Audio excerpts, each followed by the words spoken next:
आक्रमण हुआ है। तुम्हारा भाई उचित था कंक, प्रतीत होता है कि हस्तिनापुर ने आक्रमण कर दिया। हस्तिनापुर ने बिना चेतावनी के आक्रमण कैसे कर दिया? महाराज, विगत नरेश सुशर्मा ने आक्रमण किया है। सुशर्मा, इतना साहस, तुम्हें पराजित होना होगा। चलो सेना और प्रजा को सावधान कर दो, सब युद्ध के लिए तत्पर हैं।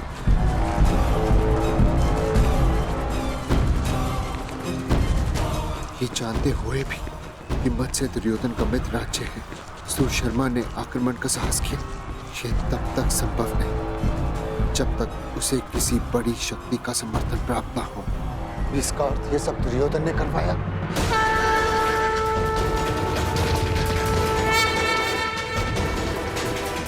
दुर्योधन! युवराज, सतर्क ध्वनि का स्वर सुन रहे हैं आप? हमें उन्हें बताना होगा कि हम मत्स्य पर आक्रमण करने नहीं आए, हमें केवल पांडव चाहिए।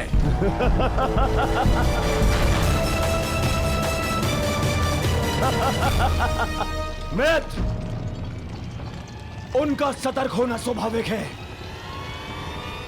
क्योंकि विराट पर आक्रमण हो चुका है।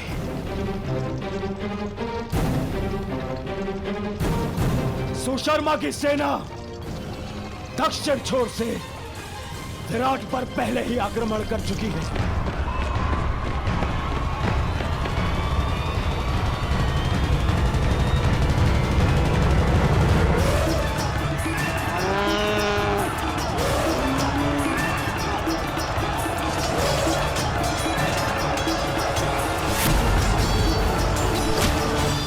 इस योजना के विषय में हमें बताना तुमने उचित नहीं समझा दुर्योधन। मैं हस्तिनापुर का युवराज हूं, मुझे अपनी हर एक योजना सबको बताने की आवश्यकता नहीं है। आज पांडवों के अज्ञातवास का अंतिम दिवस है। विराट नगर के दक्षिण द्वार पर सुशर्मा ने आक्रमण किया है।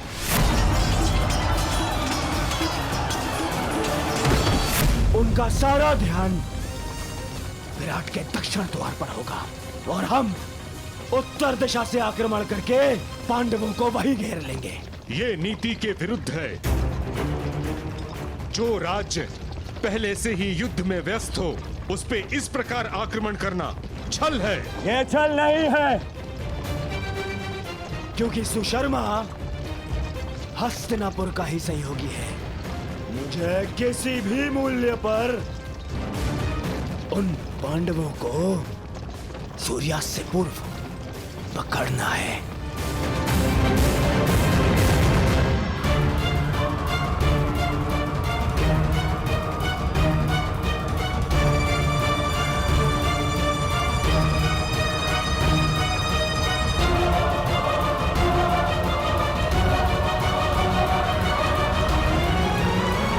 दक्षिण द्वार पर आक्रमण की सूचना सुनते ही वो पांडव उत्तर दिशा से निकलने का प्रयास करेंगे। उत्तर द्वार उस दिशा में चले।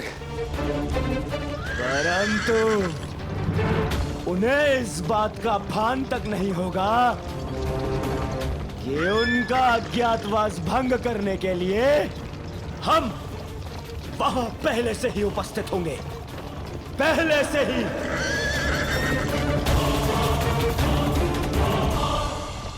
दुर्योधन, अपने साथी, महारथी और सेनापति को इस प्रकार योजना से अवगत न रखना असम्मान माना जाता है और इस प्रकार से छल करके आक्रमण करना अधर्म। मैं आपको साथ केवल इसलिए लाया हूं पितामह, ताकि आप सब इस बात के साक्षी हो सके कि मैंने पांडवों का अज्ञातवास धर्म सम्मत भंग किया है।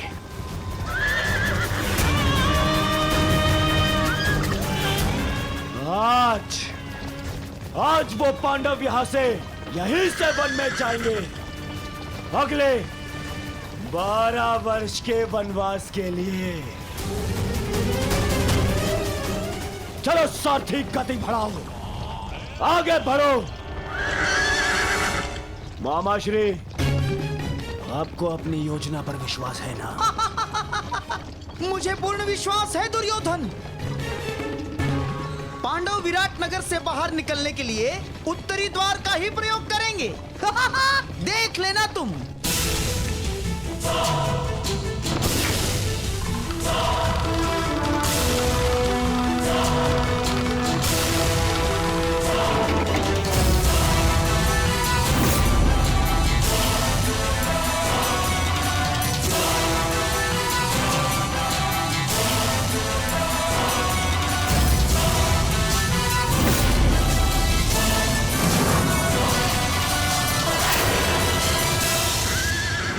गति बढ़ाओ सारथी, आगे बढ़ो।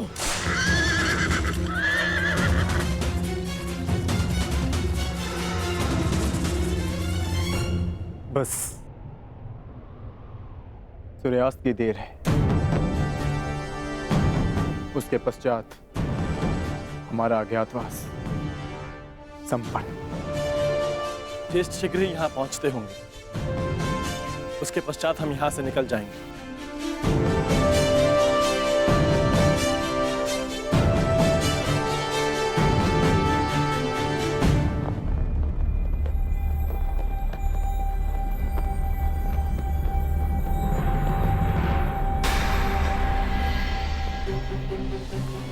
मत्स्य ध्वज को हटाया जा रहा है। हमें शीघ्र ही यहाँ से प्रस्थान करना होगा। नहीं,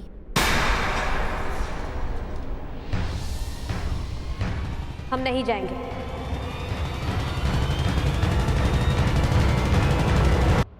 क्योंकि जब हमें 1 वर्ष का अज्ञातवास बिताने के लिए स्थान की आवश्यकता थी, हमने यहाँ पर शरण ली, यहाँ का अन्न खाया है हमने।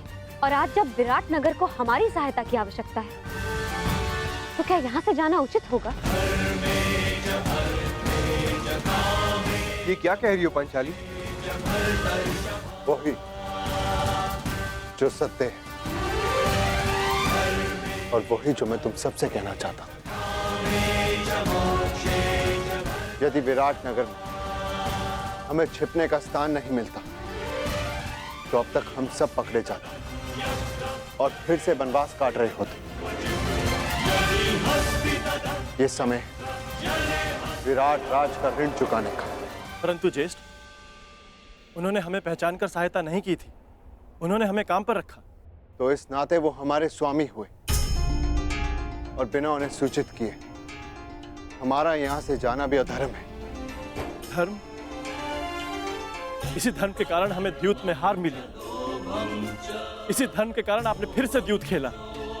परंतु अब नहीं ज्येष्ठ, केवल एक बार हमारी बात मान लीजिए। पांचाली के खुले काले केशों को देखिए, उस प्रतिज्ञा का स्मरण कीजिए जो हम सबने मिलकर ली थी। अज्ञातवास पूर्ण होने के पश्चात हम विराट नगर को फिर से मुक्त करा लेंगे ज्येष्ठ। परंतु उस कलंक से स्वयं को कैसे मुक्त करेंगे आर्य?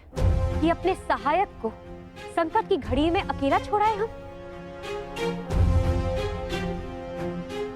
यदि जाना है तो जाकर एक बार विराट राज से कह देते।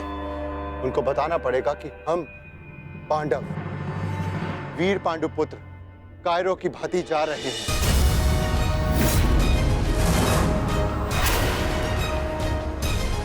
ज्येष्ठ भ्राता श्री सही कह रहे हैं सहदेव।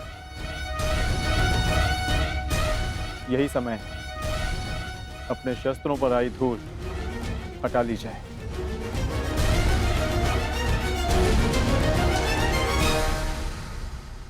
छोड़ो, छोड़ो मुझे, छोड़ो, छोड़ो, छोड़ो मुझे। मैं यहाँ से नहीं जाऊंगी। अपने पिता, अपने नगर को छोड़ के मैं नहीं जाऊंगी। परंतु महाराज को बंधक बना लिया गया है और मेरा कर्तव्य है आपको सुरक्षित स्थान पर पहुंचाना राजकुमारी जी। और मेरा कर्तव्य अपनी जन्मभूमि, अपने नगर की रक्षा करना है। हाँ, मैं भी अपने स्वामी को छोड़कर कहीं नहीं जाऊंगी। चाहे सुशर्मा की सेना हमें बंदी क्यों ना बना ले। परंतु हम महारानी हैं, हमारे आदेश की अवहेलना नहीं होगी। देखा सहदेव, एक बालिका युद्ध के लिए प्रस्तुत है, एक महारानी अपने बलिदान के लिए तत्पर है, और हम यदि योद्धा होकर भी उनका साथ ना दे पाए तो भले ही हम इंद्रप्रस्थ पालें, परंतु कभी भी अपनी आंखों में देख पाने का साहस नहीं कर पाएंगे। आप उचित कहते हैं ज्येष्ठ। अब चाहे 12 वर्ष वनवास में और क्यों न रहना पड़े, हम यहां से नहीं जाएंगे।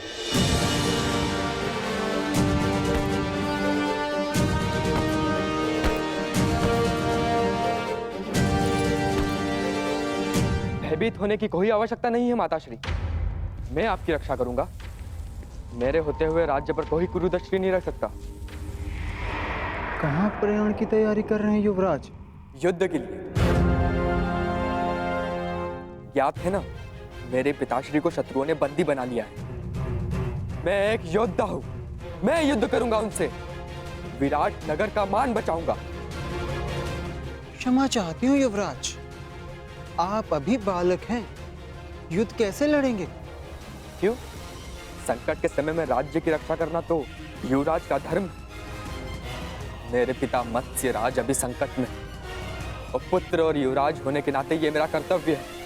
निसंदेह युवराज, ये आपका धर्म है, परंतु आपका सुरक्षित रहना भी अत्यंत आवश्यक है।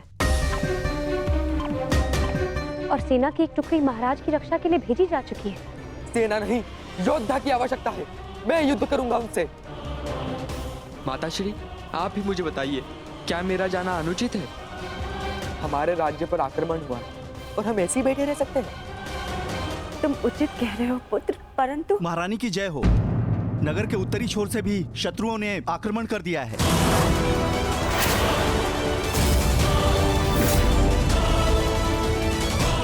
सुशर्मा ने तो दक्षिण दिशा से आक्रमण किया था, उत्तर से किसने आक्रमण कर दिया?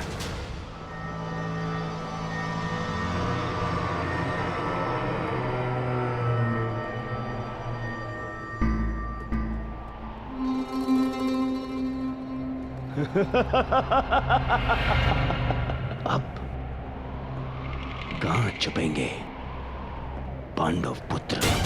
आज होगा पांडवों का अज्ञातवास भंग।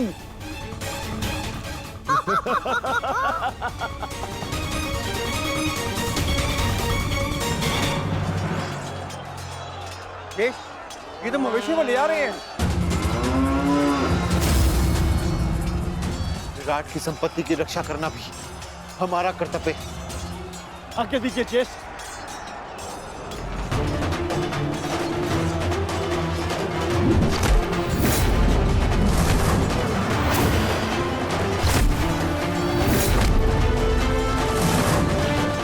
मुझे विश्वास है नकुल और सहदेव इस ओर संभाल लेंगे। हमें शीघ्र ही विराट राज को खोजकर उन्हें मुक्त कराना होगा। भीम, वो रे विराट राज, शीघ्रता करो। बड़ा विराट राजा बनता था। कीचक ही तुम्हारी शक्ति थी, उसके बिना तू एक बूढ़ा हारा पुरुष है विराट राज।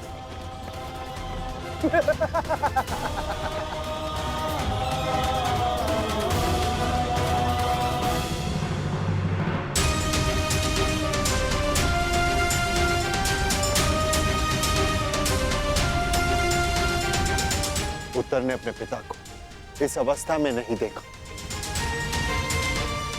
यह श्रेयस्कर हुआ। परंतु सुशर्मा के पुत्र उसे जिस अवस्था में देखेंगे भूल नहीं पाएंगे, क्योंकि मैं सुशर्मा के प्राण ले लूंगा। सावधान भीम, संभल कर प्रहार करना। तुम्हारी शक्ति से तुम्हारी पहचान हो सकती है। संभल कर।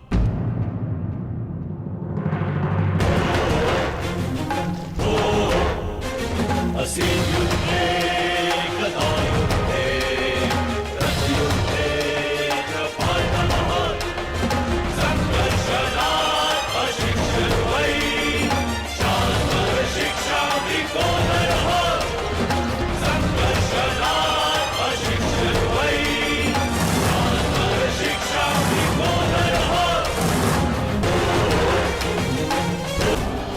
तुम्हें चेतावनी देता हूं कि महाराज को मुक्त कर दो, अन्यथा। कौन हो तुम? वल्लभ, महाराज का प्रमुख रसोइया। हमारे अभी इतने बुरे दिन नहीं आए कि हम एक रसोइये से युद्ध करें। वैसे अब तुम हमारे लिए भोजन बनाने का अभ्यास कर लो, क्योंकि अब हम यहाँ के नए राजा हैं। सैनिकों, बंदी बना लो इसे।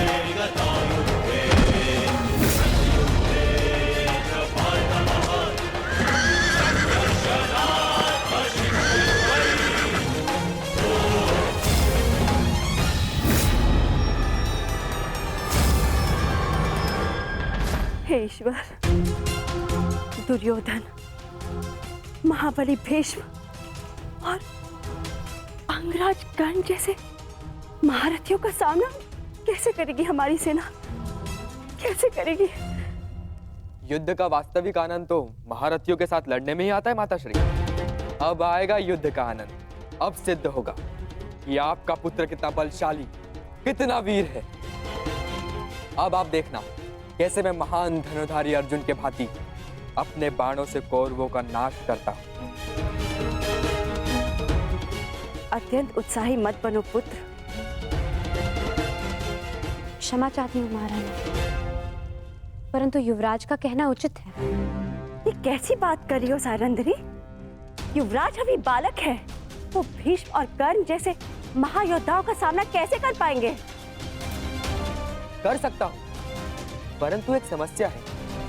एक उत्तम सारथी की आवश्यकता है, अन्यथा उन कौरवों को मैं धूल चटा दूं।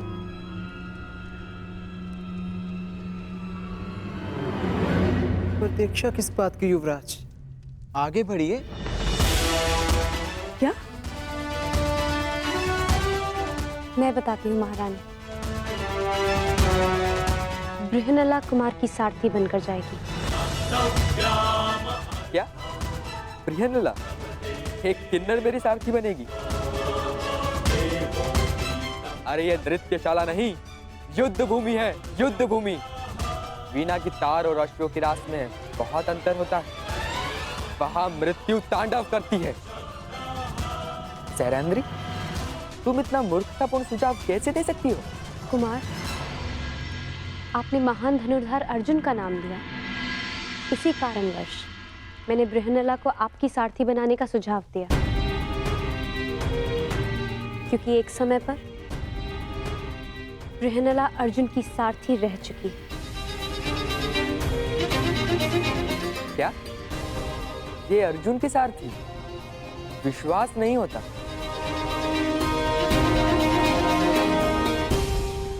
ठीक है, अब कोई और मार्ग भी नहीं। मैं तुम्हें अपने साथ आने की आज्ञा देता हूं। यदि तुम महान अर्जुन की सारथी थी, तो मैं भी तुम्हें अपनी सारथी बना सकता हूं।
इतने भी बुरे दिन नहीं आए कि प्राणों की भीख मांग रहे एक याचक को निराश करूं। तुम महाराज के दोषी हो। तुम्हारा निर्णय वही करेंगे। क्षमा क्षमा महाराज, मैं अपनी पराजय स्वीकार करता हूं।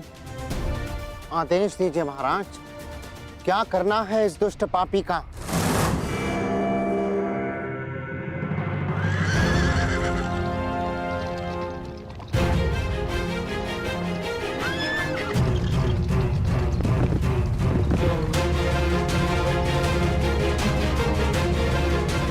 बृहन्नला, युद्ध में सारथी का महत्व महारथी से कम नहीं होता। यदि आज तुमने चतुराई से रथ नहीं चलाया तो मैं अपने पूर्ण कौशल का उपयोग नहीं कर पाऊंगा। मुझे आज महामही भीष्म, महाबली कर्ण और महान द्रोण जैसे महारथियों को परास्त करना है। और ज्ञात रहे, जिस गति से मेरे बाण चले उसी गति से ये रथ चलना चाहिए। जो आदेश युवराज, मैं प्रयास करूंगी कि आपको नाराज ना करूं।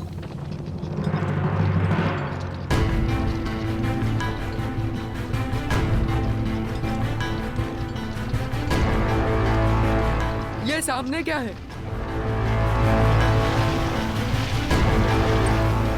रथ की गति बढ़ाओ बृहन्नला, मुझे स्पष्ट नहीं दिख रहा है।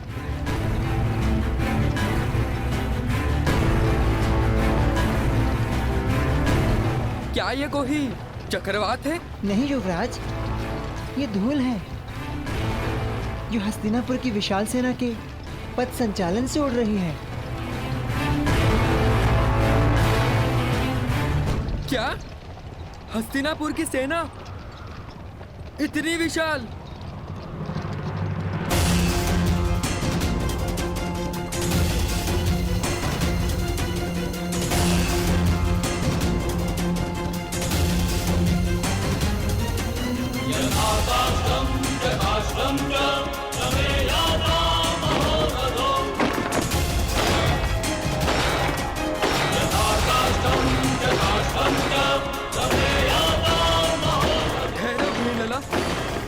मैंने कहा रथ रोको बृहन्नला।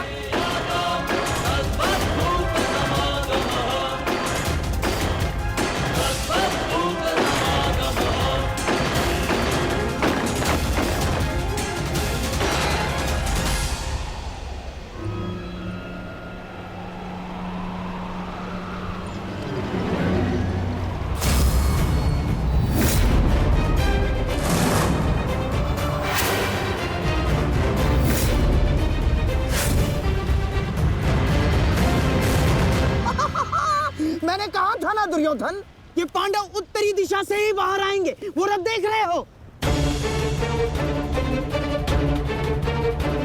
कदाचित उसी रथ में छिपकर भाग रहे हैं भगोड़े।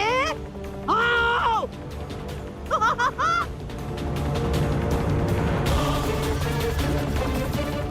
जो भी हो, ये पांडव सदा अचंभित कर ही देते हैं।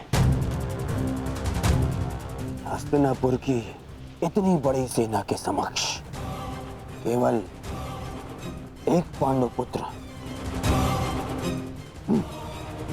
दुर्भाग्य, दुर्भाग्य, दुर्भाग्य। केवल अब 4 पांडव वन में जाएंगे, क्योंकि एक का आज ही अंत हो जाएगा। यही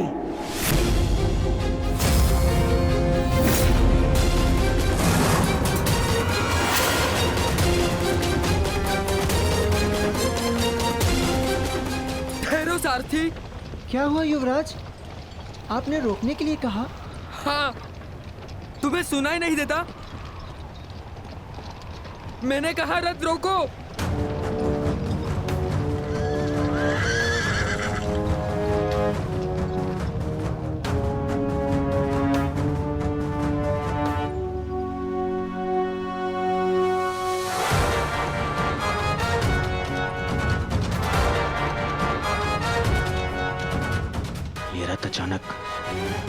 अचानक रुक क्यों गया?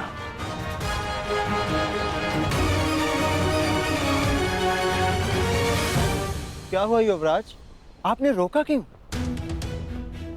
शत्रु हमारी प्रतीक्षा कर रहा है। अपने बाणों का स्वाद चखने का सौभाग्य दीजिए उन्हें। तुम मूर्ख हो ब्रियनलला। अरे माना मैं वीर हूं, परंतु इतनी विशाल सेना से युद्ध करना तो आत्महत्या है। देखो, दाएं से बाएं तक जहां दृष्टि जाती है हस्तिनापुर की सेना फैली हुई है।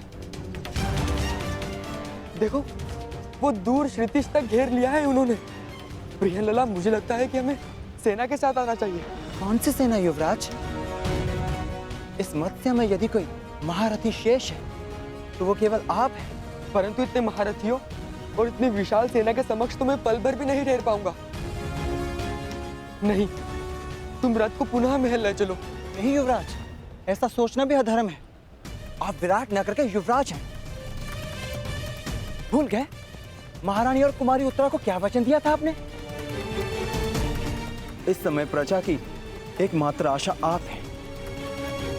परंतु यदि आप कायरों की भांति भाग निकले तो विराट नगर पर, आपके कुल के मस्तक पर भयंकर कलंक लग जाएगा। वो देखिए, शत्रु हमारे समक्ष खड़ा ललकार रहा है हमें। क्षत्रिय धर्म निभाने का समय आ गया है युवराज। धनुष उठाइए युवराज, धनुष उठाइए।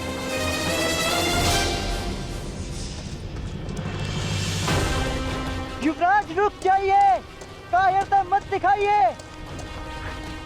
शत्रु को पीठ दिखाकर भागना एक सबसे बड़ी मूर्खता है। एक योद्धा के लिए सबसे बड़ा पाप है। पाप सह लूंगा, परंतु इस सेना के वाहन नहीं सह पाऊंगा। मुझे नहीं कहलवाना योद्धा, मुझे अपने प्राण अधिक प्रिय है। मैं तुम्हें भागने नहीं दूंगा कुमार, भागने नहीं दूंगा।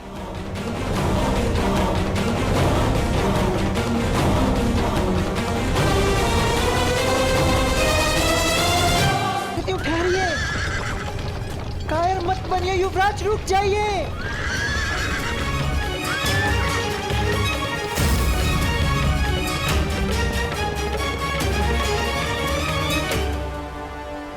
ये कैसे हो सकता है? ये तो वापस लौट रहा है। आमश्री, आपने तो कहा था कि ये योजना सफल होगी। पांडव इसी द्वार से आएंगे, परंतु ये तो उल्टे पांव लौट रहे हैं। नहीं,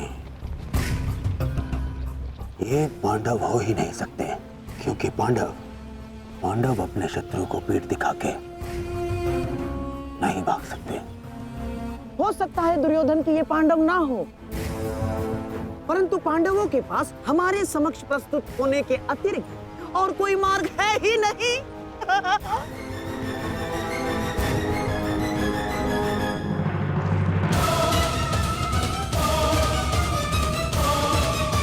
आप भाग नहीं सकते कुमार। कोई और मार्ग नहीं है ब्रियनलला। मैं इतनी शक्तिशाली सेना से युद्ध नहीं कर सकता। परंतु मेरी दृष्टि में युद्ध के अतिरिक्त कोई मार्ग नहीं।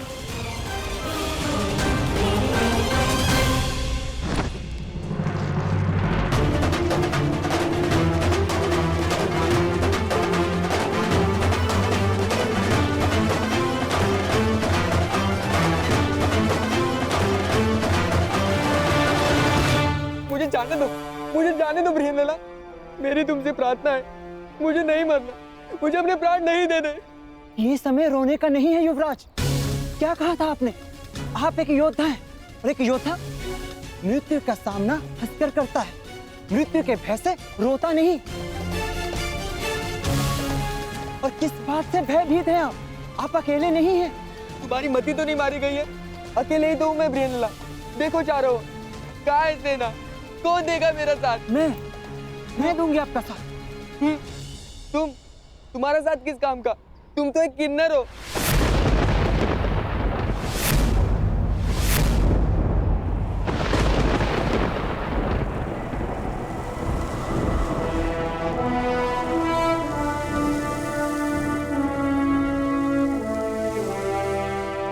नहीं उत्तर। मैं कौंते अर्जुन, पशुपतधारी, ब्रह्मास्त्रधारी अर्जुन,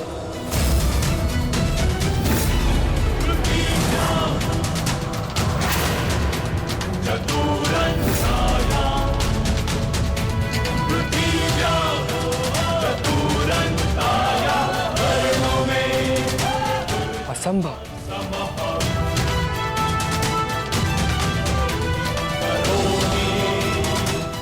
सत्य कल्पना से अधिक आश्चर्यजनक होता है कुमार। मैं सत्य में अर्जुन और मेरे ज्येष्ठ भ्राता श्री युधिष्ठिर इस समय कंक वेश में तुम्हारे पिता श्री की सहायता कर रहे हैं। और जो तुम्हारा प्रधान रसोइया है वो कोई और नहीं, महाबली शक्तिशाली भीम है। और जो ग्रंथिक तुम्हारी अश्वशाला संभालता है वो मेरा अनुज नकुल। और जो तुम्हारी गौशाला संभालता है कोई तांतीपाल नहीं, मेरा अनुज सहदेव। और तुम्हारी माता की दासी सैरेंद्री, स्वयं याज्ञसेन, पांचाली। हम पांचों भाई यहाँ अज्ञातवास में, परंतु इस अज्ञातवास में तुम्हें तुम्हारे साहस का ज्ञान कराना कदाचित हमारा प्रारंभ है। महाबली, महाधनुधारी अर्जुन, मुझे क्षमा कर दीजिए महान धनुधारी अर्जुन। मैंने आपका निरादर किया, मुझसे भूल हुई।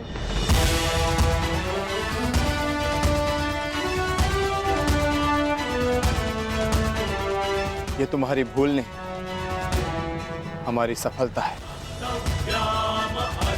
जो तुम हमारा वास्तविक रूप पहचान नहीं पाए। परंतु भविष्य में किसी को छोटा समझकर उसका निरादर करना सबसे बड़ी भूल होगी। मनुष्य भिक्षुक हो या राजा, सबसे पहले मनुष्य होता है और हर मनुष्य को सम्मान पाने का अधिकार है।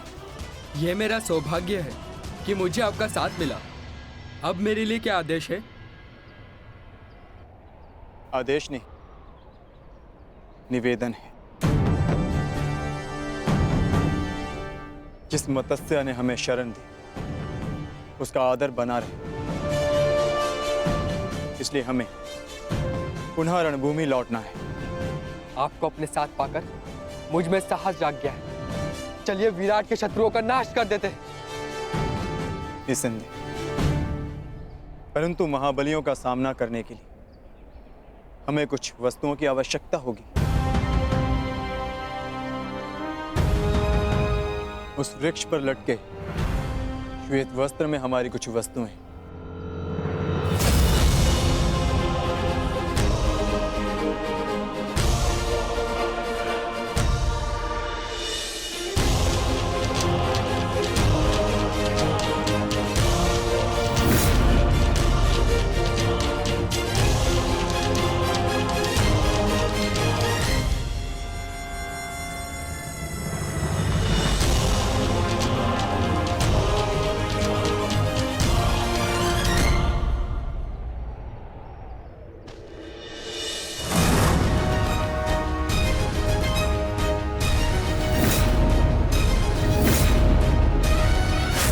अब समय हो गया है, हमें रणभूमि में लौटना होगा।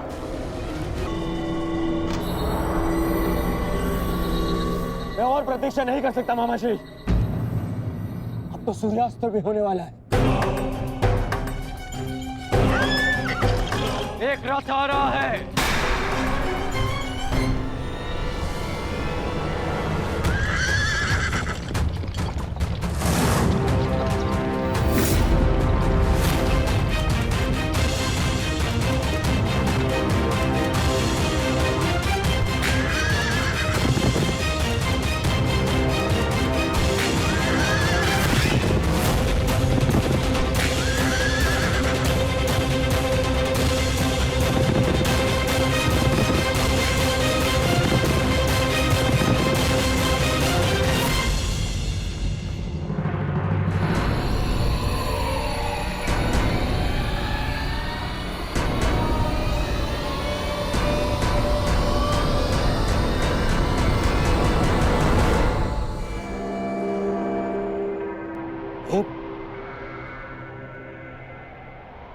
ये तो एक स्त्री है।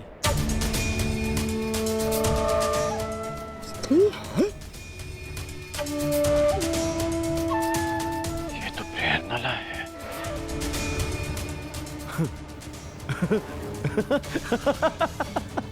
देख रहे हैं मामा श्री,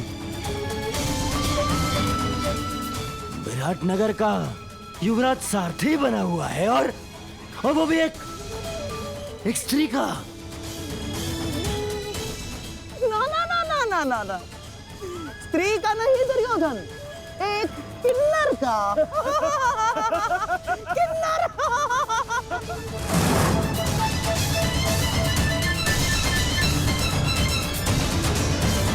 ऐसे तुमसे युद्ध करना मेरा और हस्तिनापुर के मान का अपमान है, परंतु फिर भी मैं बता दूं कि मैं यहां विराटनगर से युद्ध करने नहीं आया। मुझे केवल पांडव चाहिए। मार्ग से हट जाओ। कदाचित भूल रहे हो युवराज, जिसके हाथ में धनुष होता है उसका परिचय उसका कौशल देता है। तुम्हारे सामने एक योद्धा खड़ा है।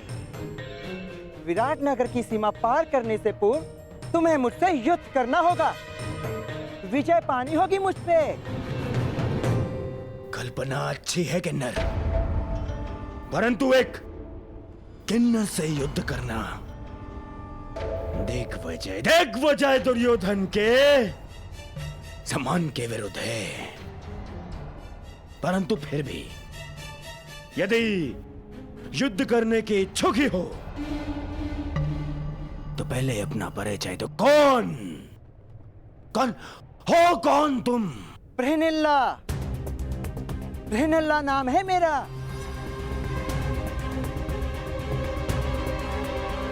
अब तक तो कुमारी उत्तरा की संगीत शिक्षिका थी, परंतु इस समय विराटनगर की रक्षिका हूं मैं।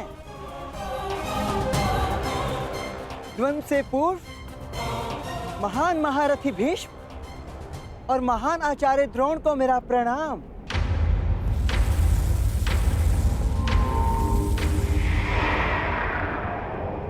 हो सकता है ये भेष बदले कोई पांडव ही हो।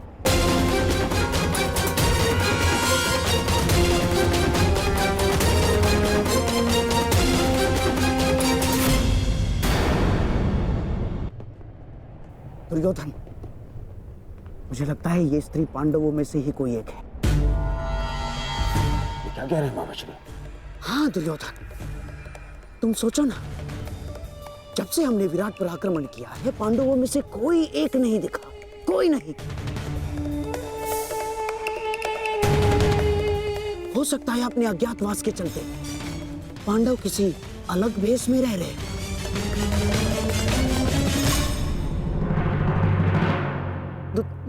दुर्योधन, मुझे पूर्ण विश्वास है कि ये पांडवों में से ही कोई एक है।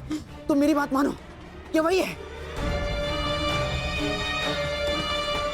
यदि तुम किसी भी प्रकार इससे ये उगलवा सको तो पांडवों का अज्ञातवास भंग समझो। दुर्योधन, यदि हमने ये सिद्ध कर दिया कि ये पांडवों में से ही कोई एक है और स्त्री बनकर हमारे साथ छल कर रहा है, तो हम पुनः पांडवों को 13 वर्ष के लिए वनवास भेज देंगे।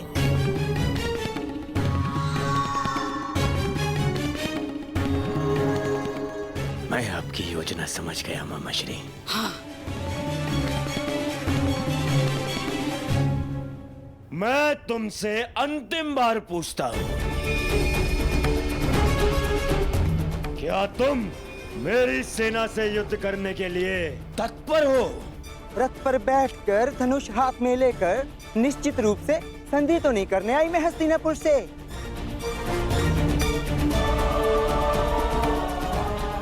बृहनल्ला नृत्य और संगीत ही नहीं जानती, और भी बहुत कुछ शेष है जो आपके समक्ष आने वाला है।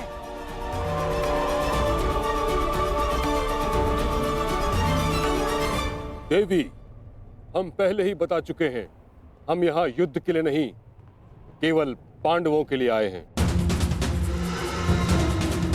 हमें विराट में प्रवेश करने की अनुमति दें। बस पितामह, अब आप एक किन्नर के समक्ष गिड़गिड़ाएंगे। आक्रमण! आक्रमण!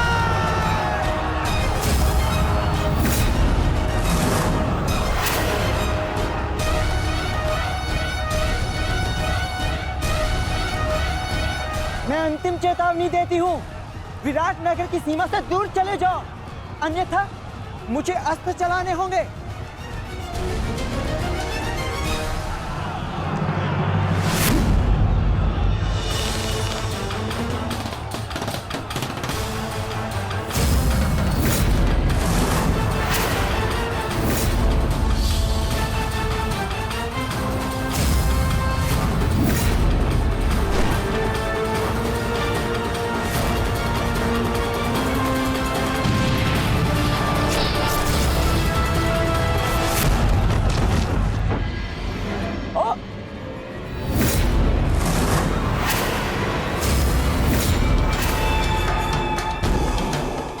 असंभव। एक स्त्री ऐसा नहीं कर सकती। और ऐसा धनुर कौशल अब एक बाण से मेरे सैकड़ों सैनिकों का वध कर दिया। वध नहीं किया युवराज, इन्हें केवल निष्क्रिय किया है। एक ही बाण से इतने सैनिकों पर ऐसा प्रहार करना कि उनके प्राण न जाएं, ये केवल गहन साधना और वर्षों के परिश्रम से ही संभव है। ये कोई साधारण योद्धा नहीं युवराज। तो तुम भी वही सोच रहे हो जो मैं सोच रहा हूं।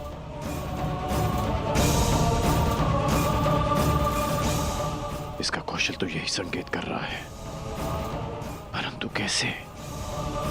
ये तो एक किन्नर है। यदि ये वही है जो हम सोच रहे हैं, तो मेरा मंतव्य और तुम्हारा लक्ष्य आज एक साथ पूर्ण होंगे। बहुत गर्व है ना अपनी सैन्य शक्ति पर दुर्योधन, परंतु इन निर्दोष सैनिकों के प्राण क्यों गंवा रहे हो?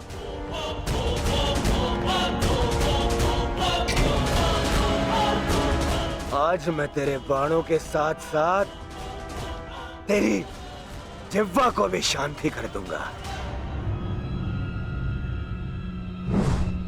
आगे बढ़!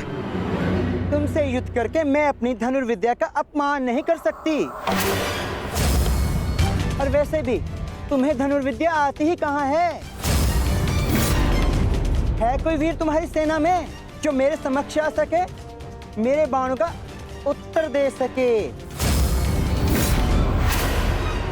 इतना तो साहस हस्तिनापुर के हीरो को ललकारती है। पितामह, आगे बढ़िए। नहीं दुर्योधन, तुम में ना हो, परंतु मुझ में अभी क्षत्रित्व शेष है। मैं किसी नारी पर शस्त्र नहीं उठाऊंगा, और ये अर्धनारी है। आचार्य द्रोण, आप इस किन्नर को इसकी भूल का आभास कराइए। आप आगे बढ़िए। चलो सारथी।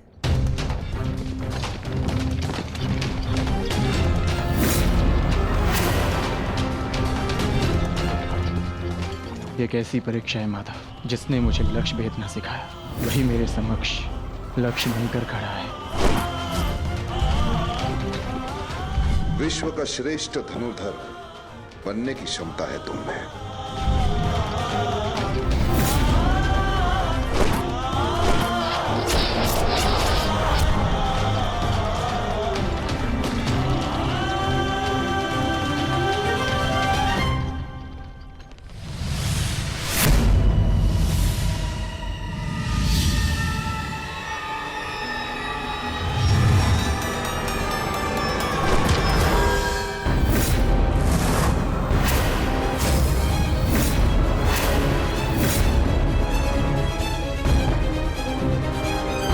मुझे प्रणाम करने वाला ये किन्नर कहीं मेरा शिष्य अर्जुन तो नहीं?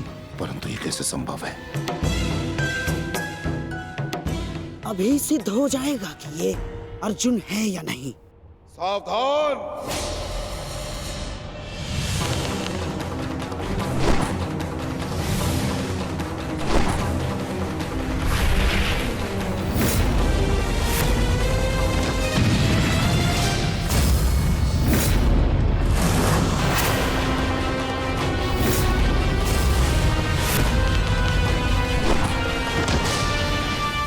आचार्य!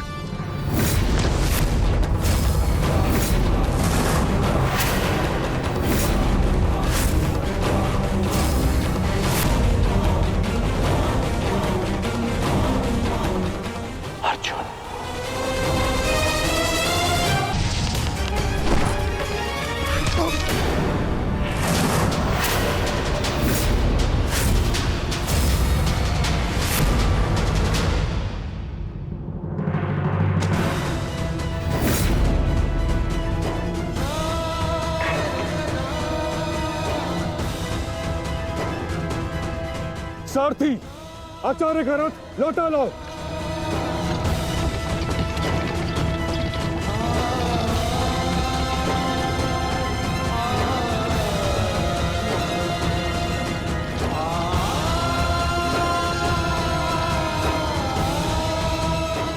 क्षमा चाहता हूँ गुरुदेव, मैंने कभी सोचा भी नहीं था कि आपकी ही सिखाई हुई विद्या का प्रयोग मैं आप पर करूंगा।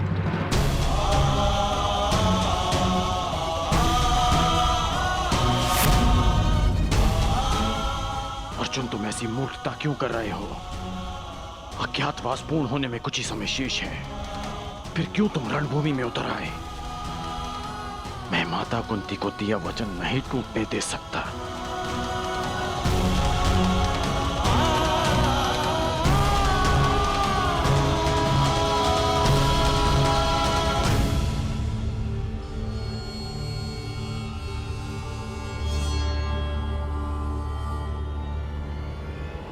दुर्योधन, समय निकलता जा रहा है। हमें शीघ्र ही इस पांडव को पराजित करके इसका वास्तविक रूप सामने लाना होगा दुर्योधन।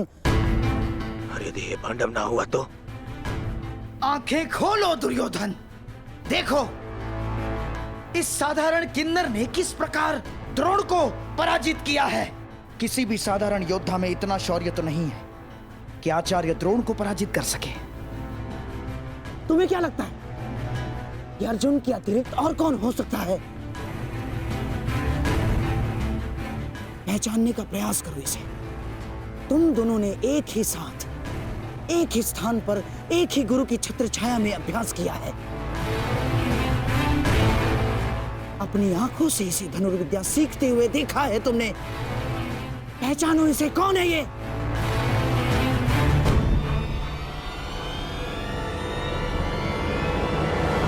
अर्जुन। हाँ दुर्योधन, अर्जुन।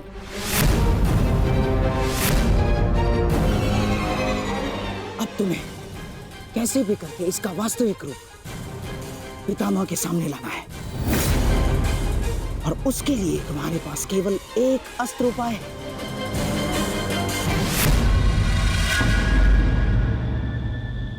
कर्ण। हाँ दुर्योधन, कर्ण ही वो योद्धा है जो अर्जुन का तोड़ है। और अब समय आ गया है हमारे कर्णास्त्र के प्रयोग का। मित्र कर्ण, देखो, ये साधारण योद्धा नहीं है। मैं चाहता हूं कि तुम इसका गर्व भंग करो।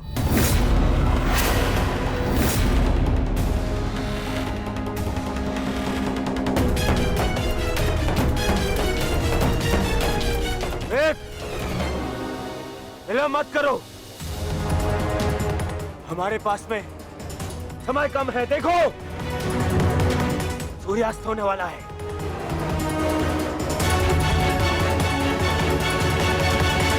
यदि एक मित्र का निवेदन स्वीकार नहीं है तो आप हस्तिनापुर के युवराज का आदेश स्वीकार करो। आगे बढ़ो, जाओ।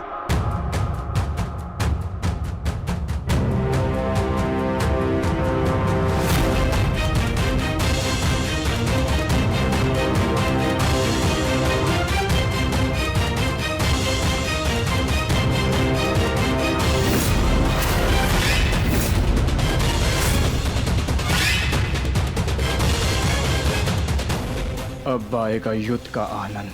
आज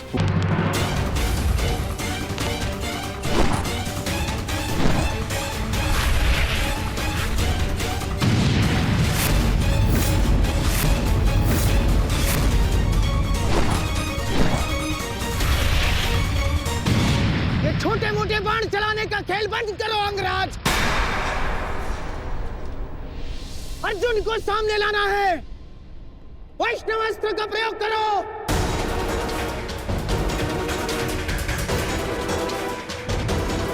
मैं वैष्णवास्त्र व्यक्त नहीं कर सकता। समझते क्यों नहीं हो अंगराज? इस धरती पर केवल एक ही महायोद्धा है जिसके पास पशुपतास्त्र है, और वो है अर्जुन। और यदि इसने पशुपतास्त्र का आह्वान किया तो इसका अज्ञातवास तो भंग हो जाएगा, और पशुपतास्त्र तभी सामने आएगा अंगराज जब उसके समक्ष महाशक्तिशाली वैष्णवास्त्र का प्रयोग होगा।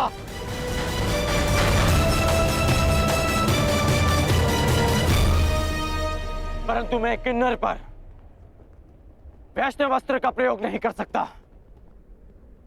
ये वैष्णवास्त्र का अपमान होगा।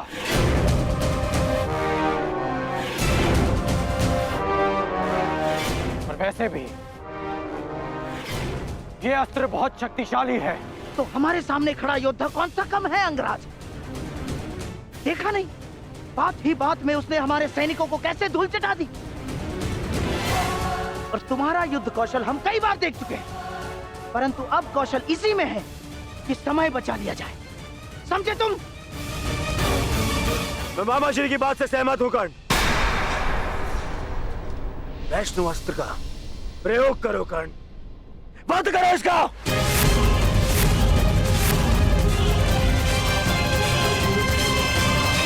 दुर्योधन, अब इस अर्जुन के पास केवल दो ही विकल्प है। एक, या तो वो कर्ण के अस्त्र का उत्तर देने के लिए पशुपतास्त्र का प्रयोग करे और अपना अज्ञातवास तोड़ दे, या फिर मारा जाए। दोनों ही ओर से हमारी ही पोबारा है।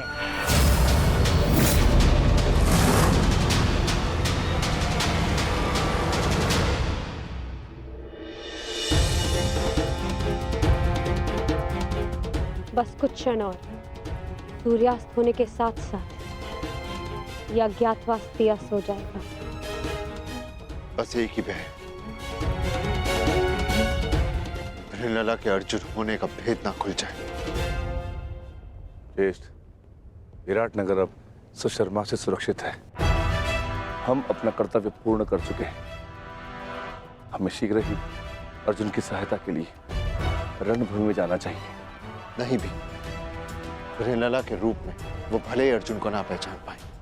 यदि हम पांचों एक साथ गए तो अज्ञातवास निश्चित रूप में भंग हो जाएगा। तो क्या हम अनुज अर्जुन को निस्सहाय छोड़ दें?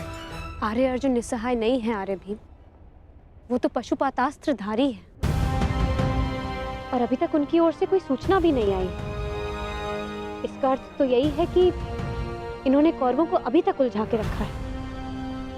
मेरा अनुज अर्जुन वीर है, परंतु वो अकेला आचार्य द्रोण, पितामह भीष्म और कर्ण के बल का सामना कैसे करेगा? वहां शकुनी का छल भी होगा। संशय में मत रहिए ज्येष्ठ, अर्जुन को हमारी आवश्यकता है।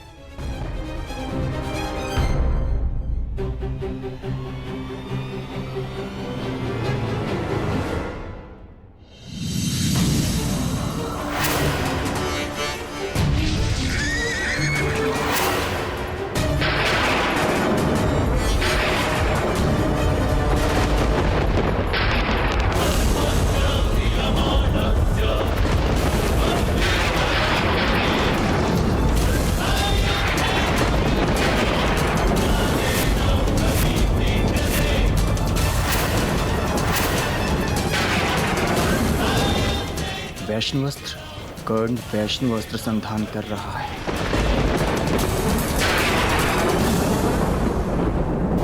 ये पशुपतास्त्र हर दिव्यास्त्र का उत्तर है अर्जुन। वैष्णवास्त्र हो या ब्रह्मास्त्र हो, पशुपतास्त्र सबको निस्तेज कर देगा।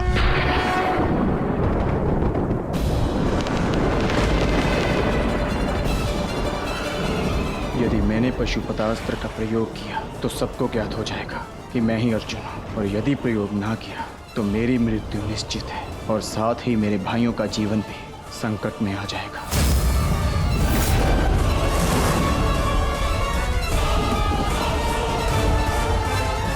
12 वर्ष का वनवास और सही, परंतु मैं अपने भाइयों और पांचाली को